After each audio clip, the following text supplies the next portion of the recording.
UP को इस खबर से जो अग्निवीरों के लिए बहुत बड़ी सौगात लेकर आई, आने वाले दिनों में अग्निवीरों को बड़ा मौका मिलने वाला है। एक रिपोर्ट देख लेते हैं। आज कैबिनेट के समक्ष कुल 11 प्रस्ताव स्वीकृत हेतु आए थे।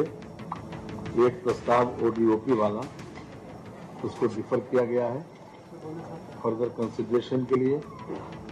शेष 10 प्रस्ताव पर मंत्रिपरिषद की सहमति मिल गई है। विकास की रथ पर सवार यूपी की रफ्तार और तेज होने वाली है।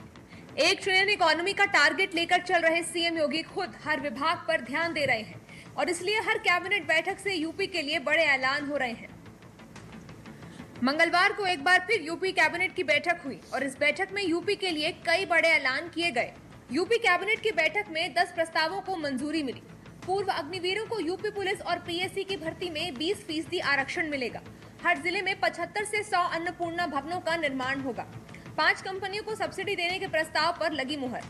नोएडा में हल्दीराम स्नैक्स निर्माण परियोजना को भी मंजूरी दी गई। हल्दीराम 662 करोड़ का यूपी में निवेश करेगी। पर्यटन को बढ़ावा देने के लिए होम स्टे लॉन्च की अनुमति दी गई। अयोध्या में निजी क्षेत्र में महर्षि महेश योगी रामायण विश्वविद्यालय बनेगा। लखनऊ में लोक भवन में हुई इस बैठक में कुल 11 प्रस्ताव सामने आए, जिनमें 10 प्रस्तावों को मंजूरी मिली, जबकि एक ओडीओपी का प्रस्ताव आगे विचार करने के लिए भेज दिया है। वहीं जो 10 प्रस्ताव पास किए गए हैं, इनमें सबसे ज्यादा चर्चा पूर्व अग्निवीरों के लिए किया ऐलान है, जिसके तहत अब यूपी पुलिस और पीएसी में उन्हें 20% का आरक्षण मिलेगा।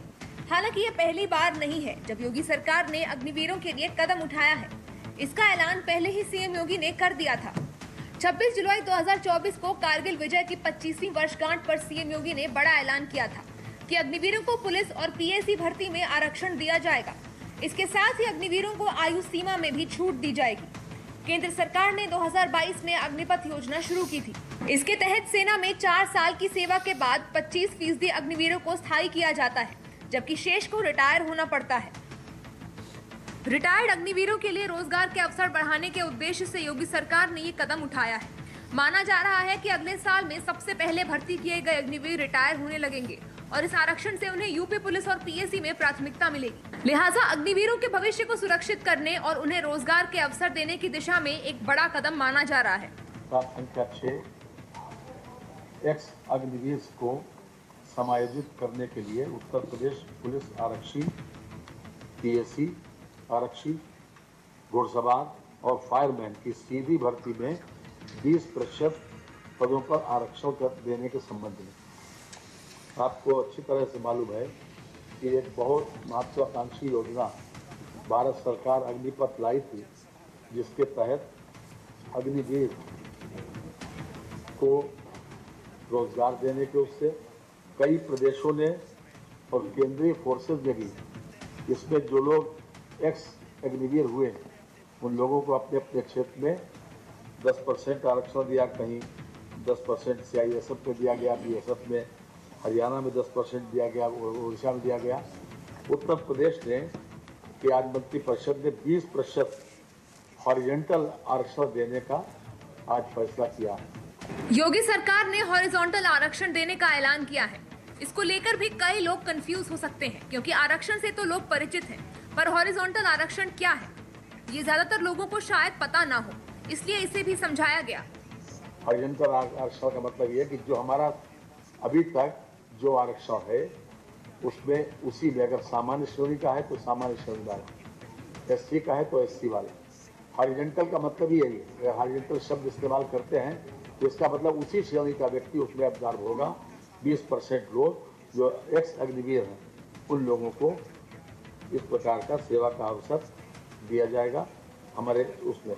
और खासतौर से 4 कैटेगरी दी हैं। पुलिस में आरक्षी, पुलिस आरक्षी, पीएसी आरक्षी, घुड़सवार और फायरमैन, ये हमने 4 में दिया है। ये कदम न केवल अग्निवीरों को फायदा पहुंचाएगा, बल्कि विपक्षी दलों, खासकर सपा और कांग्रेस ने जो अग्निपथ योजना के खिलाफ मुद्दा बनाया था, उसका जवाब भी माना जा रहा है। विपक्ष ने इस योजना को खत्म करने और सेना में स्थायी नौकरी की मांग बार बार उठाई और खूब सियासत हुई। हालांकि अब योगी सरकार ने आरक्षण का ऐलान कर विपक्ष के सियासत का स्कोप कम कर दिया है। वहीं यूपी में निवेश को बढ़ावा देने के लिए योगी सरकार ने 5 कंपनियों को सब्सिडी देने के प्रस्ताव पर मुहर लगाई। वहीं पर्यटन के लिए भी सरकार ने जो होम स्टे लाउंज को मंजूरी दी है वो भी राज्य में रोजगार पैदा करेगा।